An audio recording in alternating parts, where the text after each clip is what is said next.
the past controls the future. Who controls the present controls the past.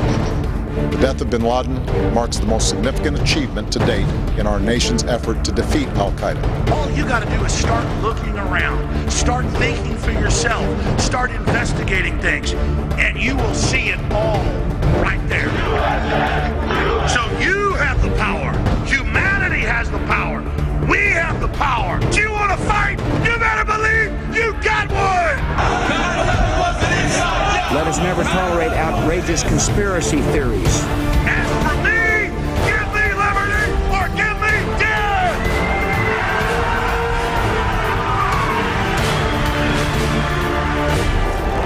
The answer to 1984 is 1776. Good evening, everyone. Welcome to the Infowars Nightly News. I'm Darren McBreen. It is Friday, May 24th, 2013, and here's a quick look at what's coming up. Tonight, while China destroys genetically modified corn produced in the U.S., the U.S. government attempts to jail a Wisconsin raw milk farmer for years. Are we living in an idiocracy? Mike Judge tells us what he thinks. All that and more on tonight's Infowars Nightly News.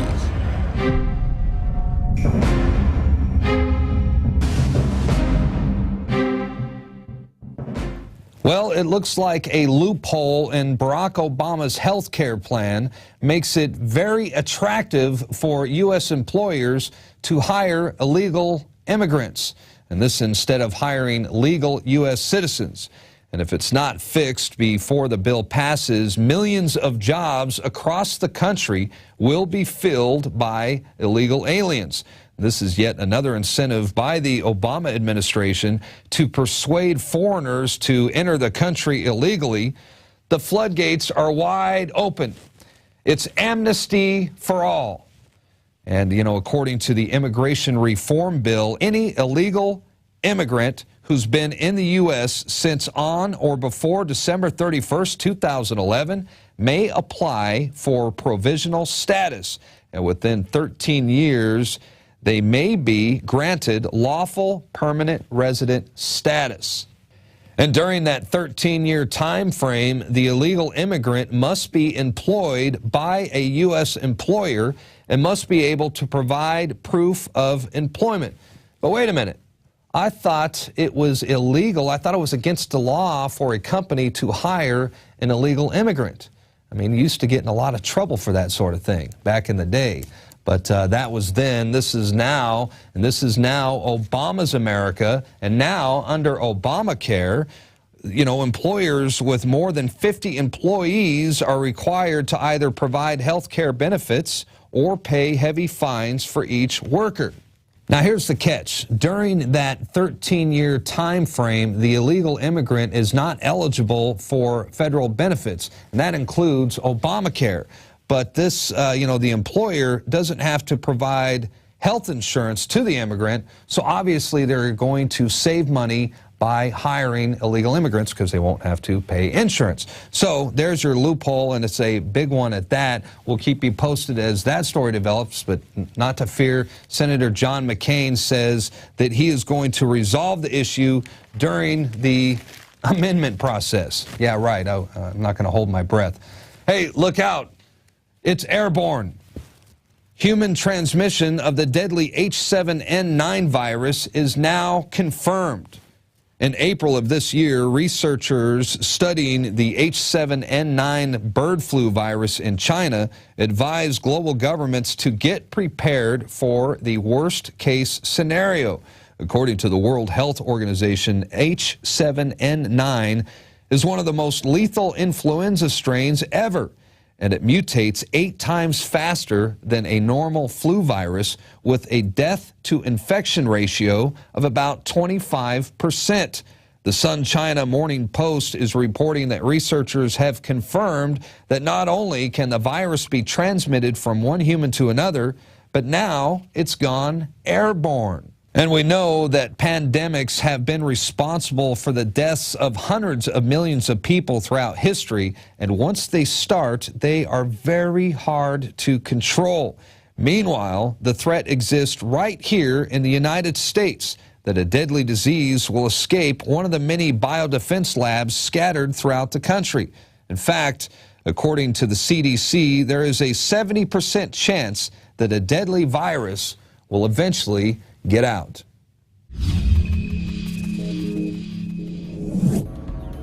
Government-funded universities across the Western world are developing massive warehouses full of bioweapons that they say is for biodefense under the BioShield program.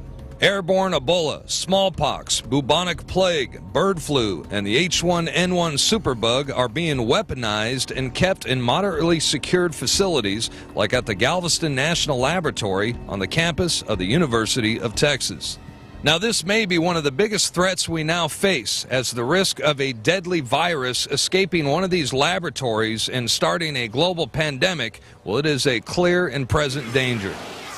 Weaponized airborne Ebola, super weaponized viruses and bacteria that kill over 90%, 9 out of 10 people on your street dead. The National Research Council, which is an arm of the National Academy of Sciences, released a report concerning potential hazardous risk associated with the new multi-million-dollar infectious disease research lab currently under construction in Kansas. It's located only 120 miles west of Kansas City. It's called the National Bio and Agro Defense Facility, and even though it's a level 4 biolab, which is the highest secured rating issued by the CDC, the expert panel found that there is nearly a 70% chance that a disease will escape the laboratory during its planned 50-year operational lifespan. And it went on to say that the U.S. Department of Homeland Security has not adequately gauged the potential risk of a dangerous airborne pathogen escaping the compound. There are what they call bioweapons that are in unsecured, well, moderately secured environments, like in Galveston, Texas, and the CDC even went to one of these facilities in Kansas, and they're not nearly as safe as they would hope. And they even said, the CDC even said the one in Kansas has a 70% chance of some dangerous virus getting released. I mean, what are the bylaws in keeping them safe? I don't think there's anything even designated to making sure that they're safe. It's such it's that gray area of the world that nobody really thinks about, but is. Yes. Like, so you think it's a clear and present danger that we should try to prepare for, something like that? I think everybody should always be prepared for anything. You know, it's like hope for the best, prepare for the worst. That's right. Can you imagine the awakening that's going to happen if they release those bioweapons? After we've warned people so much, God Almighty, I hope the next phases of what we've broken down don't happen. God Almighty, I hope they don't. But I know one thing, I'm sure selfish. I've sure gotten my family ready. Do you think it's wise for people that collect food and they have stockpiles of food and stuff like that just in case of emergency and have a place to go just in case something like this were to happen? I don't have anything stockpiled.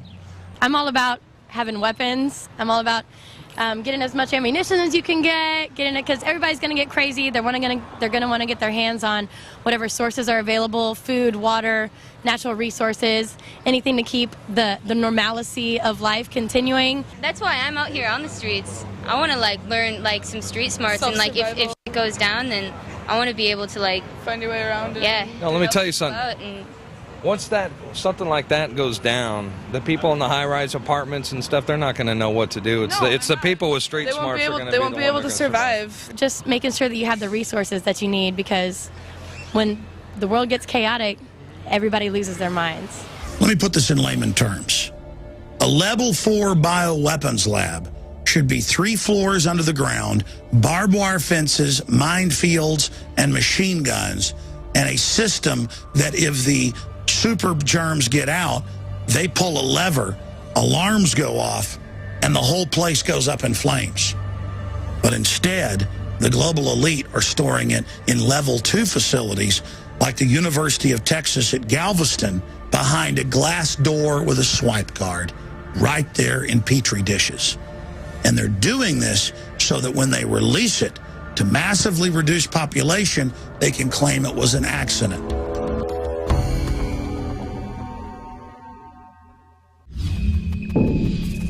All right, All right, we're going to switch gears right now, and I want to talk about some interesting developments in the war on food as organic dairy farmers continue to be attacked by the federal government. And a raw milk farmer in Wisconsin is facing up to 30 months behind bars for offering raw milk and cheese to his friends and neighbors. That's right, folks. The federal government wants to criminalize organic dairy farmers. Criminal charges filed against Wisconsin dairy farmer Vernon Hershberger could land him behind bars for up to 30 months. The husband and father faces 4 separate charges stemming from providing raw dairy products to members of his Grazing Acres Food Club. These are basically people in the surrounding community who, well, they don't want processed or genetically modified foods, and they should have the right to choose, to eat whatever they want. Funny how the government supports GMOs despite the well-documented health hazards, and they are, they're putting GMO food in most of the nation's public school cafeterias. Meanwhile, if you're a parent, they're telling parents that you cannot pack school lunches for your own children. And now, at the same time, they're putting the boot on the throat of organic farmers who simply want to provide organic products to their community. Unbelievable. And the Wisconsin Department of Agriculture, Trade, and Consumer Protection is wasting tens of thousands of taxpayer dollars on the jury trial of a raw milk farmer. The government agency destroyed 2,000 pounds of his unpasteurized milk. He faces 30 months in jail, a $10,000 fine, and obviously would not be allowed to continue to provide his community with organic cheese and milk, as a growing number of citizens are choosing to opt out of the commercial food supply, and for good reason. One of the most important things about this trial is that it will set a precedent for how communities share food in the future. They definitely have something to gain, because once they back Americans into the corner of not being able to create their own food, where do we go? How do we feed ourselves? If we're not creating it ourselves, we have to pay for it. It's very important that we maintain our rights and establish our freedoms to feed ourselves. The only legitimate purpose of any government is to protect your life, your liberty, and your private property. And food, in particular, is absolutely crucial to life. So if the government is able to control all the food production and control all the water, then the government can generate compliance within the people by saying, you have to do what we want, or we will not give you the food and water that you need to survive. And look, there is no justification for the attack on organic dairy farmers that's going on in America today. We have a God-given right as free Americans, free individuals, as humans, to choose whatever food we want to eat. And for that matter, whatever food we don't want to eat as well. And meanwhile, they are continuing to push genetically modified foods upon us, but the people are waking up. More and more people are beginning to realize the dangers and health hazards associated with GMOs. And we've had enough, and we are rejecting it. In fact, tomorrow we are going to see one of the biggest unified global protests in history as activists around the world unite to march against Monsanto. There's the flyer right there. That's right. Saturday, May 25th is the March Against Monsanto at your state capitals and your local town halls. We're now joined by Infowars reporter Leanne McAdoo, who will be at the Texas State Capitol tomorrow, joining forces with the good people of Austin, Texas, and, sending a message to not only Monsanto, but the enablers of Monsanto. I'm talking the FDA. What can we expect from the March Against Monsanto tomorrow?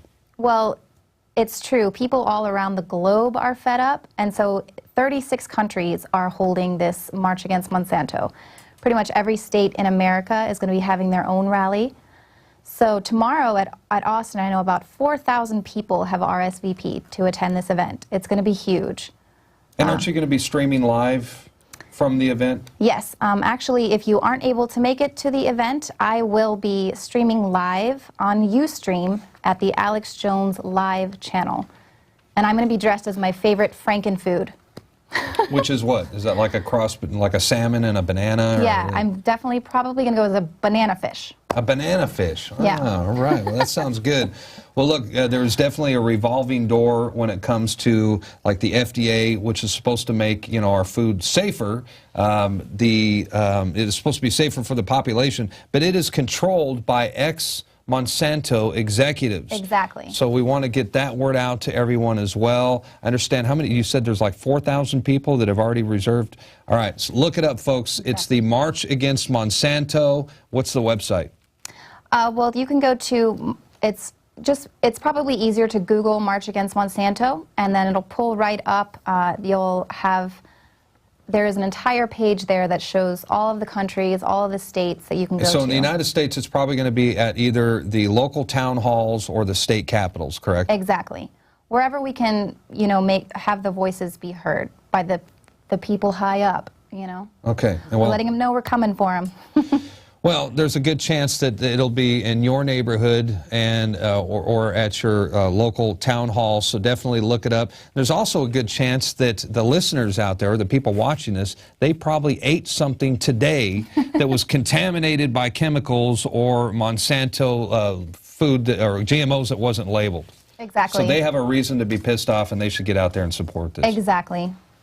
All right, thanks, Leanne. I'll probably join you tomorrow. And, Monsanto wants to totally monopolize the entire food chain. So it is very important that we all band together and stand against them, march against the Monsanto Corporation tomorrow. Please join us. Now, that's going to do it for the first half of our show. Up next, the exclusive interview with Mike Judge. Alex Jones was invited with the crew to Mike Judge's house recently. And, Mike Judge, he's a creator of Beavis and Butthead. He also does the voices for Beavis and Butthead, King of the Hill, Office Space, and the prophetic Idiocracy. And, that's coming up next. And I also want to add that he does a pretty damn good impersonation of Alex Jones as well. Mike Judge up next on the Infowars Nightly News. The important thing about the Pro One filter today is that the material we use for removing fluoride and other heavy metals now will remove the latest form of fluoride called hydrofluorosilicic acid.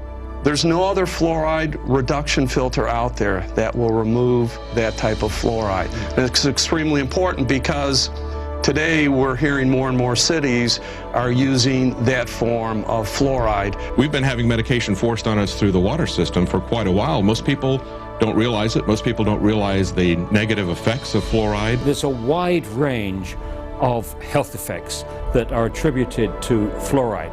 Bottom line, why should somebody get this new Pro One ProPure filter? The reason to buy the Pro One, it's an all-in-one filter. It's convenient, easy to use. It doesn't require the add-on fluoride filter, and in addition, this filter removes the latest form of fluoride called hydrofluorosilicic acid.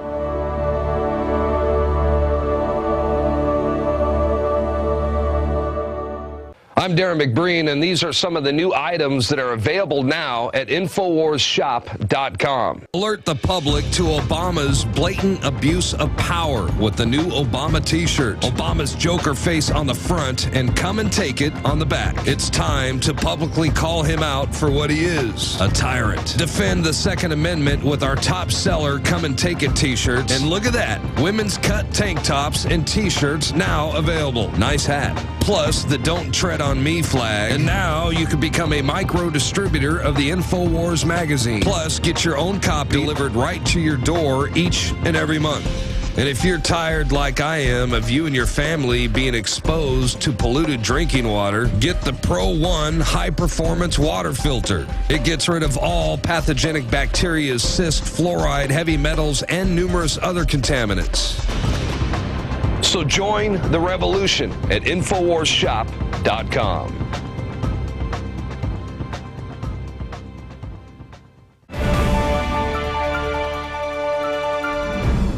Our Harvard researchers have found children who live in high fluoride areas have significantly lower IQs. Enjoy your extra big-ass fries. Hello, this is Hank Hill, and I'm telling you what, you need to listen to Alex Jones. Researchers found members of Congress, on average, speak at a 10th grade level. Most Americans read at an 8th or 9th grade level. Look now, I'll talk slow so as you can understand me. It was just a few thousand years ago that our ancestors were using primitive grunts to communicate. Internal investigation that shows the agency targeted the Tea Party and conservative groups. That does scare me. I think I'm just going to make sure to not use the words Tea Party or Constitution in any of my work. All right, who are you? CIA, FBI, ATF? While gun ownership is at an all-time high, crime is down. No one will be able to be armed. We will take all weapons. The Alex Jones Show, because there is a war on for your mind. Hitler took the guns. Stalin took the guns. Mao took the guns. Fidel Castro took the guns. Hugo Chavez took the guns. And if you try to take our guns, 1776 will commence again if you try to take our firearms. The answer to 1984 is 1776. Yeah. Infowars.com, yeah.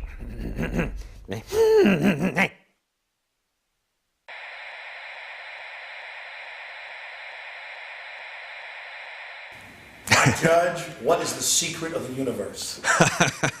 The secret of the universe, damn. That's a good one to start with.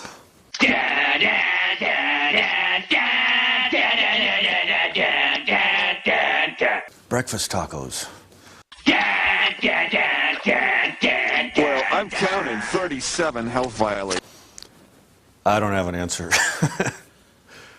I'd wanted to go into comedy for a long time, like sketch comedy and stuff, because I always did imitations and things like that.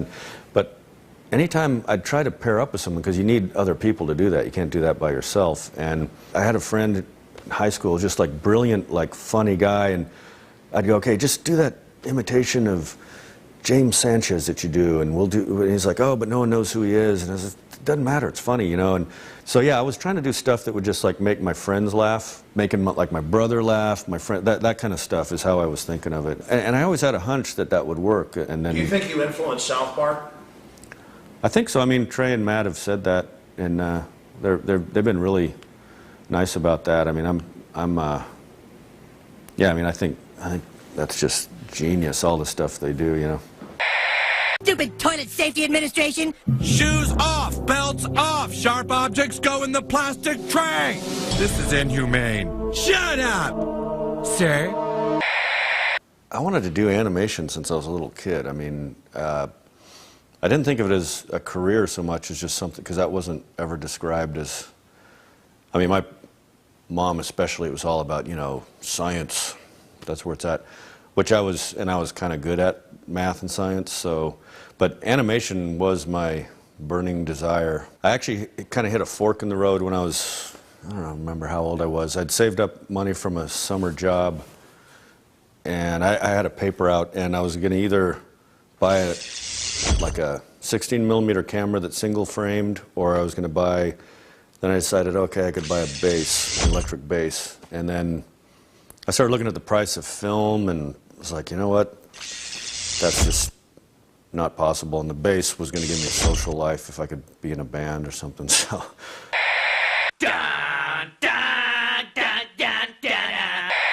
Then I didn't start doing animation until I was like 26, really, so. And when I just got the idea to do animation, which I'd wanted to do, but I never thought of doing as a way to get into comedy, then I thought, well, this is great. I don't need to, I can do this all myself. I don't need to, you know, convince a bunch of people to get in front of a camera and do this and that. I can just do the whole thing on my own, so. I work for a living, and I mean real work, not writing down gobbledygook. I have a hard time saying I'm either a Democrat or a Republican. It just doesn't feel good. I was definitely raised, my parents were very liberal. Then, I don't know, certain things started to, you know, I mean, for a lot of people, that's kind of almost a religion to them. And right-wing stuff is too, you know, so I try to not be part of any of that. I suppose I've become a, interested in, you know, smaller government kind of thinking. That sort of happens when, you know, I think you know, when you build your own thing, when you do your own thing, and then suddenly you're getting penalized left and right, you know, that kind of can change you. If you got a business, that you didn't build that. Somebody else made that happen. I don't ever want to be one of those people that uses my whatever fame or whatever level of that notoriety I have from what I do in comedy to try to go into politics. I'm just like, I don't feel like I'm qualified. It kind of bugs me when people in Hollywood will use that, you know, their audience that they've gained through that to try to put out a political message, and they have no idea what they're talking about. King of the Hill, Hank was definitely, you know, I saw as sort of a, I don't know, like populist, kind of like, you know, a guy who's like just trying to do his thing, and just all these government and all these other weird things of the modern world. That was always the fun of it, is just all these things just kind of poking at him, you know. I live in the real world where men sell propane and propane accessories. I definitely, I remember popping in a VHS when Alex Jones was on cable access. It was you and two other guys, and somewhere I can't find it anymore, but I think I labeled the tape 3 Dales. You were kind of the more rational one, and the other two guys were just like, I don't know. I wish I could find that tape, but King of the Hill started with a drawing of the 4 guys that I'd done. I was kind of like dabbling in doing panel cartoons, which I never really did at all. I went straight into animation. I didn't draw comic books or anything. And so I had the 4 guys, and Dale, just something about the way he looked. Originally I had his hat say Smith & Wesson, the first drawing I ever did. I just put that on there. I don't know why, just the way he looked. And I'd done a first draft of the pilot, and then Greg Daniels got involved, and at some point, you know, we had this thing where his wife is, you know, getting it on with this Native American healer, and clearly his kid's not his, but so we had this idea about that he's just, you know, it's almost probably a subconscious thing. He's like, he's into every conspiracy except the one that's going on in his own house. Nice work, John Redcorn. She didn't suspect a thing. It's almost like his escape, you know, or something. I mean, if I never psychoanalyzed it that much, but I kind of feel like that's what that character was about. So he was almost like looking for conspiracies, you know, kind of, and some of them might have something to him, some of them are crazy. I have read a book. Now, who do you believe, me or Hank? I know Hank more believable. Dale is kind of one of the ones that, you know, probably gives you guys a bad name. Johnny Hardwick, who does the voice, I don't know, you may even know him. He had a few, like, he had a few kooky theories of his own, and sometimes we would work those in. I mean, there was one line he said that he's talking about something, and it ended with him saying something that they're doing, and corn is next. A French study that was just released finds rats that are fed genetically engineered corn suffered from tumors and severe organ damage. This is the first study that's looking at the effects on rats of eating genetically modified foods over their lifetimes. They gave the rats the genetically modified corn. They gave them the genetically modified corn with the herbicide that the corn is used with. On Dale, I had to do some convincing to get them to let Johnny Hardwick do the voice. I mean, he wasn't anybody famous at all. He was one of the people we hired as a writer, but it just sounded right to me. Ended up being my favorite character really on the show, as far as, well, just for a while, you know, as far as the voice and the drawing clicking. But I mean, they had all kinds of celebrities they were pitching. It hardly ever works when you just get like, oh, let's get this famous person and this person to draw it, and then you have something that just doesn't make sense, which is why a lot of shows fail. Ah! Squirrel tactic! Okay, I grew up in Albuquerque, New Mexico, which definitely influenced a lot of what I do, because Beavis and Butthead, to me, is kind of set in a sort of like eastern New Mexico, West Texas type environment, you know, where everything is just sort of, people are bored, teenagers are bored, and there's like, it's nothing to do, it's hot. It's kind of a recipe for disaster.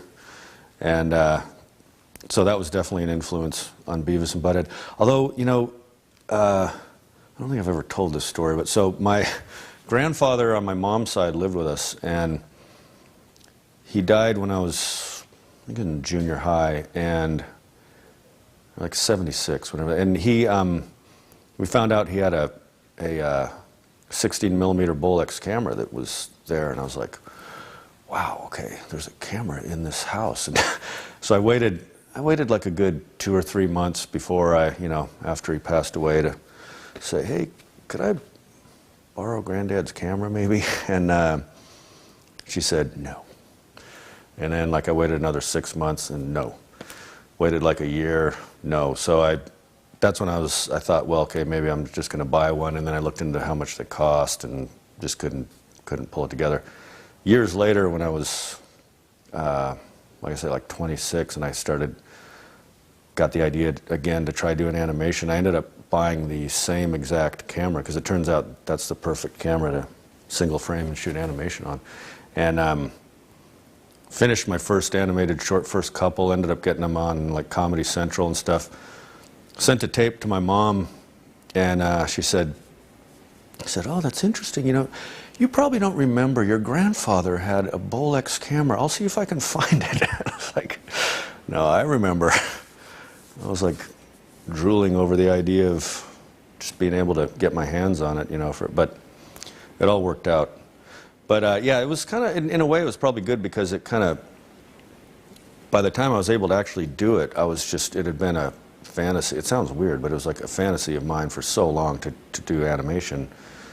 And so when I finally did, I mean, I really, you know, I didn't take it for granted when I had the opportunity to do it. So probably was a good thing, actually. Y'all got that in there? Large fries, pie, large coffee? Like Beavis and Butthead, I'll get asked a lot if that's based on anybody specific, and it's not. It's not like that was that person, that was that person. It's just started out as drawings, and then, but definitely, like, there's little bits and pieces from all kinds of people in there, you know. Well, I was like that when I was drawing.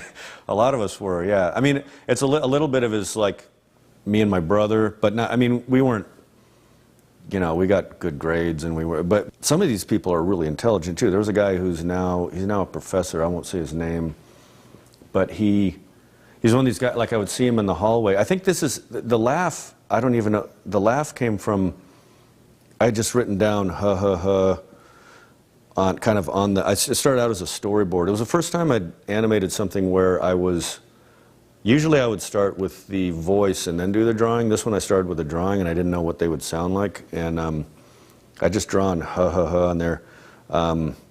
Years later I realized there's a Mimi Pond cartoon that, and I've become friends with her on Facebook now, but where she had a guy going a weirdo on a bus doing that, and I think that might have been in the back of my head, but I started doing that laugh, and I was kind of like going like, this is reminding me of something. Didn't think about it till probably 2 years into the show that there was a guy at my high school who he was really smart, stoned all the time, but you'd see him in the hallway, and I would always see him when the hallway was empty, and he'd just start like, he's one of these guys that he'd start going, hey Mike.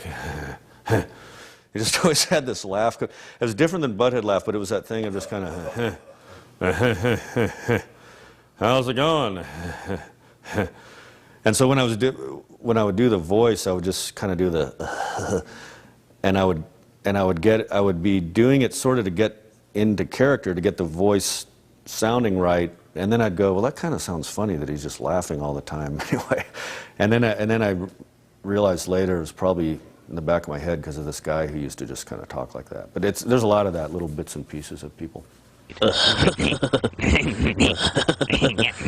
the Beavis laugh. There was a guy who was actually in calculus class, and he was a really smart guy. He's now a nuclear engineer. I hope he doesn't figure out who he is that I'm talking about him. But he kind of was always like We had a hot teacher, which was unheard of back then. She was a former Dallas Cowboys cheerleader. Anyway, he would get really excited, and he was biting his lip all the time and just kind of going like, like laughing at everything she said. So I started out Beavis doing the spastic laugh like that, and then around season 2, I started getting like where I don't even know if I can do it now. I'd get into the higher register. I'd get into this like kind of higher register of like where he's like kind of going. I have to warm up to it, but I started out with that laugh, and then I just kind of made his voice sound like the laugh, just like raspy, you know. The animated shows that have really taken off are when it's usually the person who's animating it doing the voice, which is other than The Simpsons, but I mean The Simpsons, the voices and the characters just match. They're really well done. But like, you know, you look at like Family Guy or South Park or Ren and Stimpy, it's like, you know, somewhere in those guys' heads, it's like it makes sense. Those voices sound like they come out of those characters, and I think that clicks on Beavis and Butthead too, especially. Now I'd say Beavis and Butthead probably. That's probably the thing I'm most proud of. I think probably the best thing I've done. There were moments of making Office Space where I thought this is like what I was born to do, but then I think it's probably Beavis and Butthead. I mean, King of the Hill probably overall is overall the best thing I've done, but Beavis and Butthead, like some of it, there's about a third of it that's not that great because we were cranking them out so fast at the beginning of that show. I mean, it was just like MTV just going as many of them as you can make. It's on every day. There's no quality control. They didn't know how to produce a show. Nobody did. It was a train wreck. But so I ended up, the episodes I liked, I ended up spending all my time on, and those ones I think are great. That are probably the best stuff I've done. But and the new Beavis and Buttheads I think are as good or better than a lot of the old ones. But King of the Hill overall is probably like a good, more less spotty, like just, you know, good quality, consistent.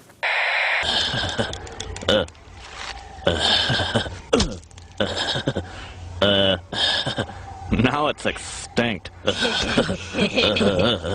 You know, I grew up very liberal parents, like thinking gun control is the way to go. You know, it's that Michael Moore movie, those Bowling for Columbine, kind of actually made me go made me think like, I mean, he's not trying to, that's not the effect he wanted, I don't think, but he's like kind of, that movie kind of makes you think, no, gun control is a bad idea. I mean, to me, if you look at it, like, I don't think that's what he's trying to do at all, but like, he mentions Canada in there, and he says, you know, there's lower crime there, and same people own guns, and I don't know. I own guns.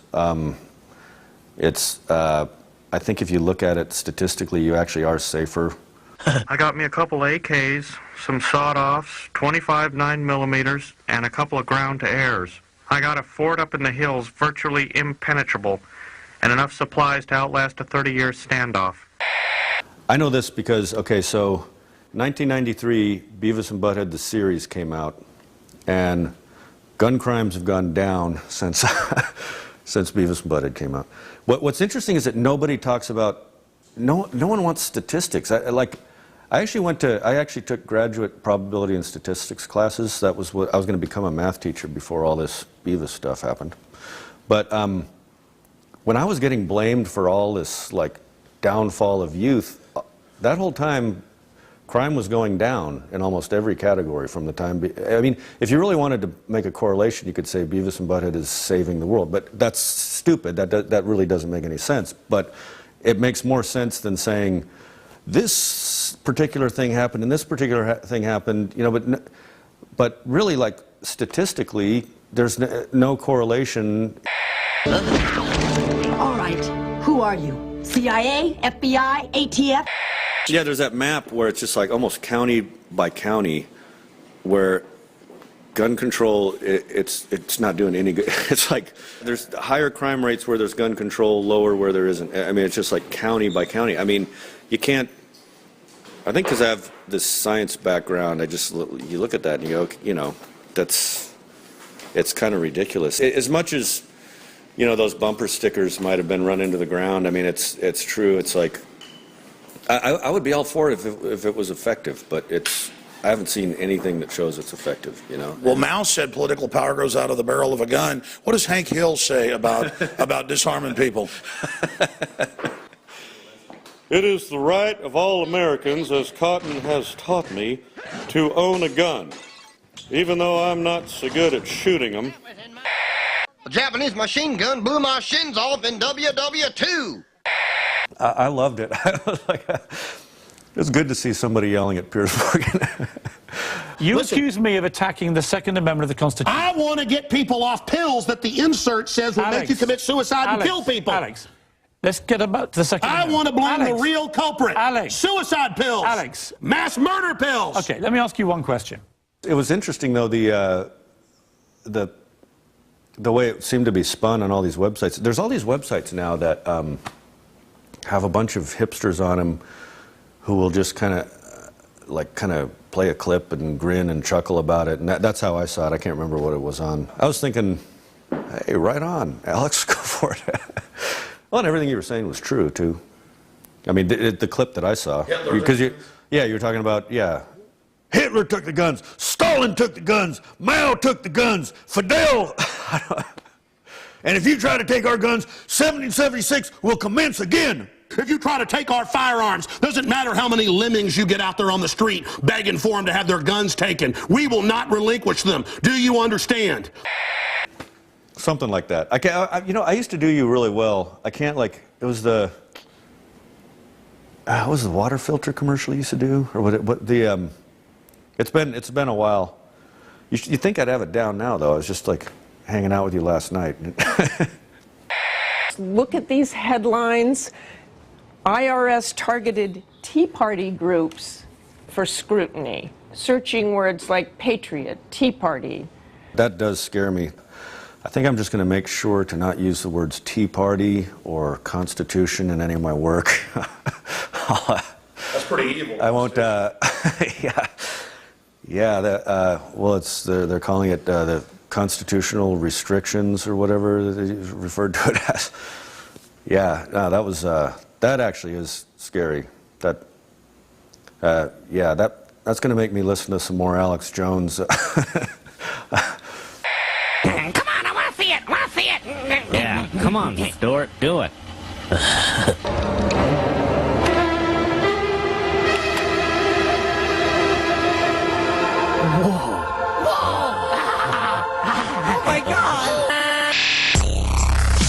I just want to see this poet.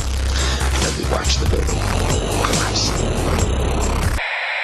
Well, if I was to get heavy and deep on it, I think the one thing that's made me tick or makes me, other than just wanting to try to be funny, it tends to be, and I don't overanalyze, but then, when you do this long enough, you do analyze. I think what it is probably, I think a lot of us are just kind of out of sync with the way the world is right now, like the way the modern world, we're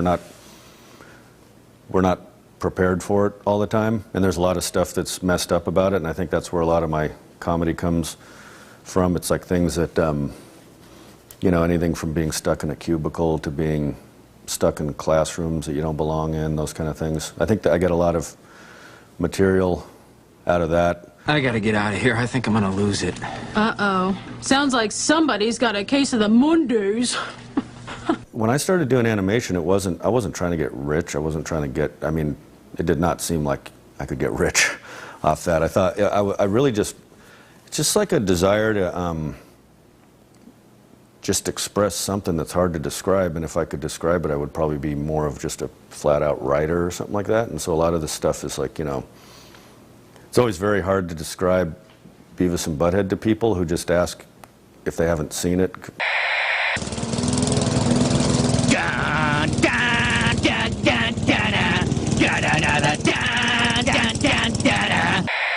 I never set out to say I'm going to be a satirist, but that's definitely what, I've always, the very first thing I animated was the a cartoon called Office Space. It was before Dilbert, and it was like Milton at his cubicle and the boss, and it was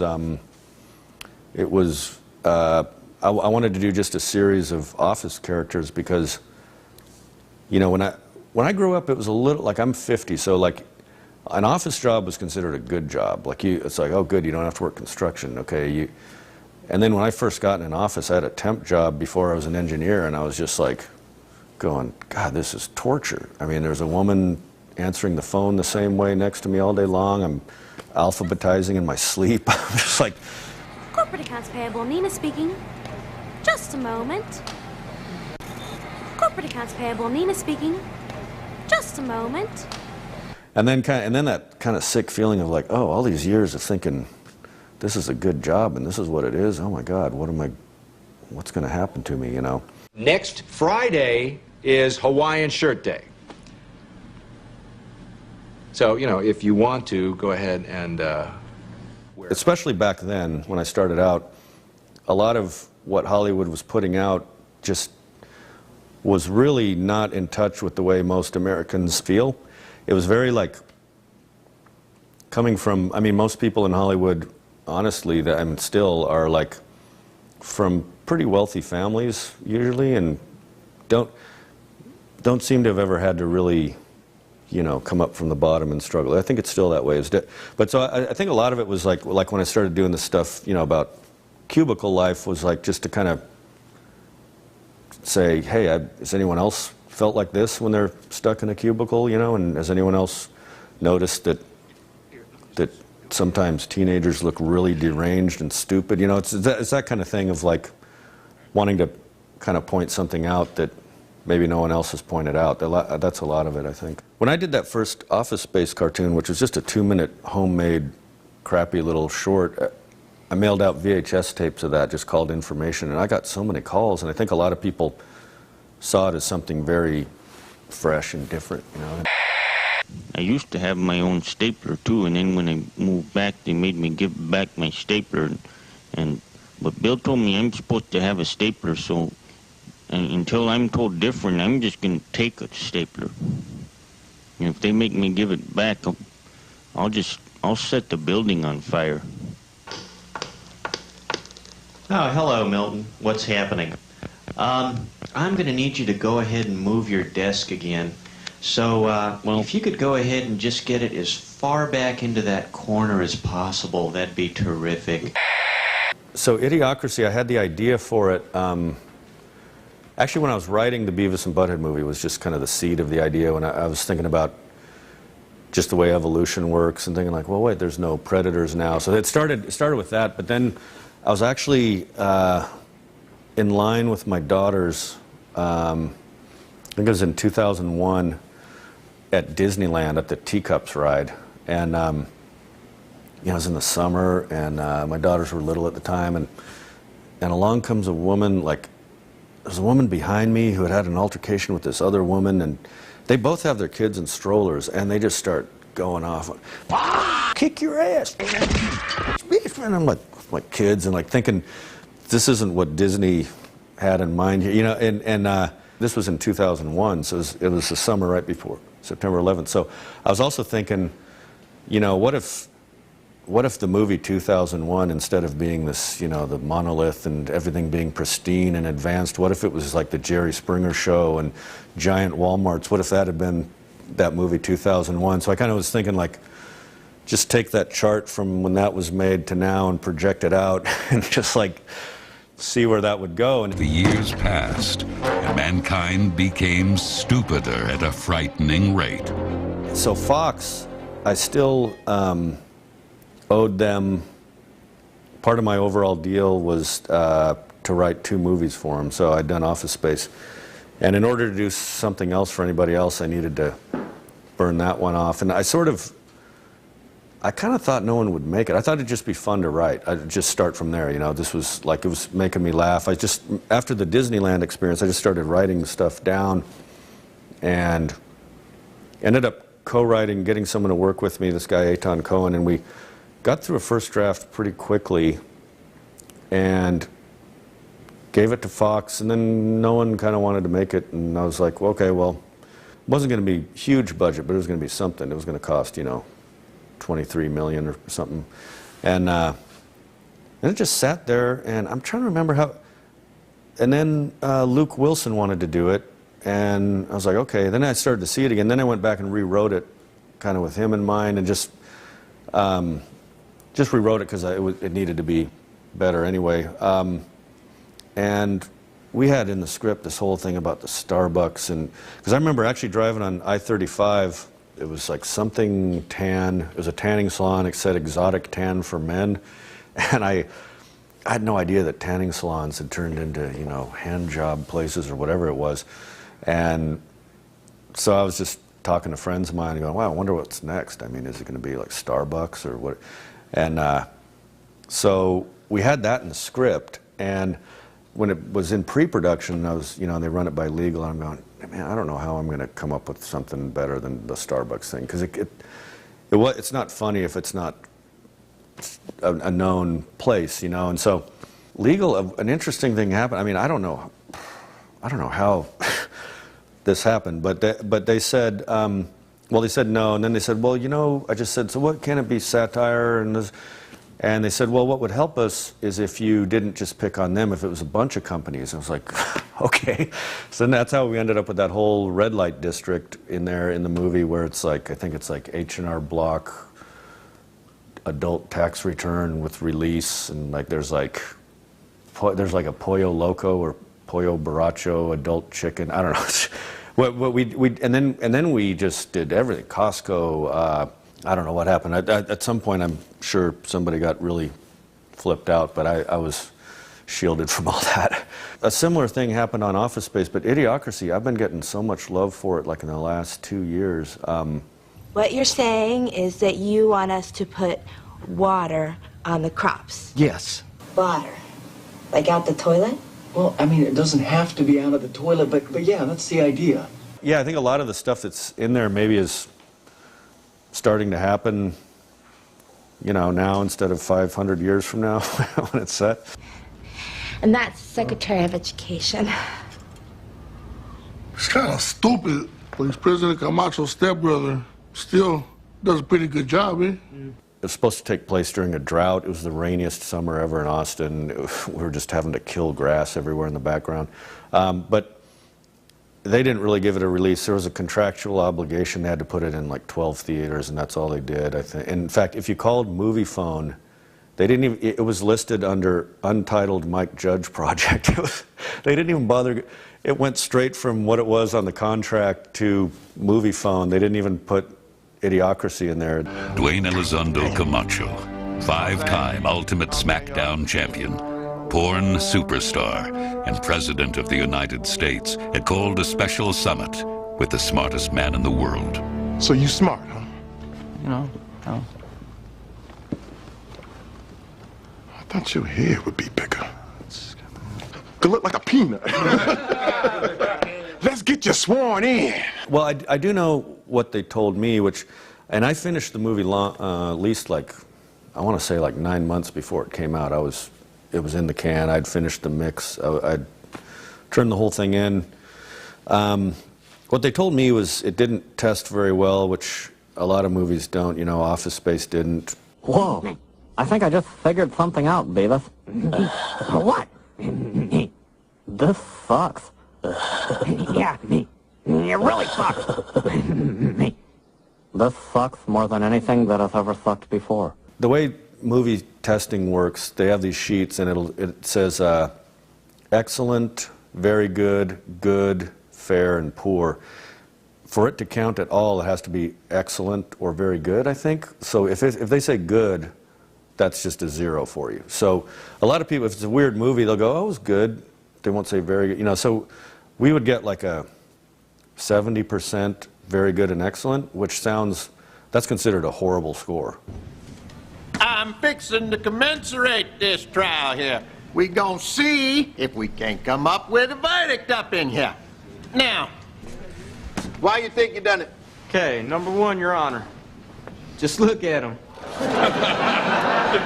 He talks like a fag, too. And B, we've got all this, like, evidence.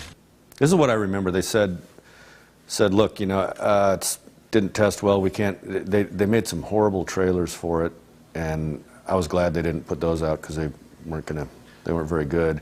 And then they just said, you know, look, we don't want to spend a lot of money promoting it, and they dumped the movie. But I mean, they said Why that. do you think that is?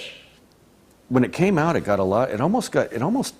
Maybe they were doing something right because it got a lot of attention. I didn't do any press for it. I ended up getting my picture in Time magazine without ever doing an interview because they were doing stories about like what's up with this movie. Why are they putting it out in 12 theaters and not talking about it, not putting a title on it? And so it ended up getting some press. People liked it, but it's interesting. Like now, I mean, it's become the term idiocracy has become. There was a guy in the LA Times who wrote an article like a year ago about and cited all the other articles that it's in, and I don't know, maybe just since it came out in 2006, everyone's gotten stupider. And But Brondo's got what plants crave. It's got electrolytes.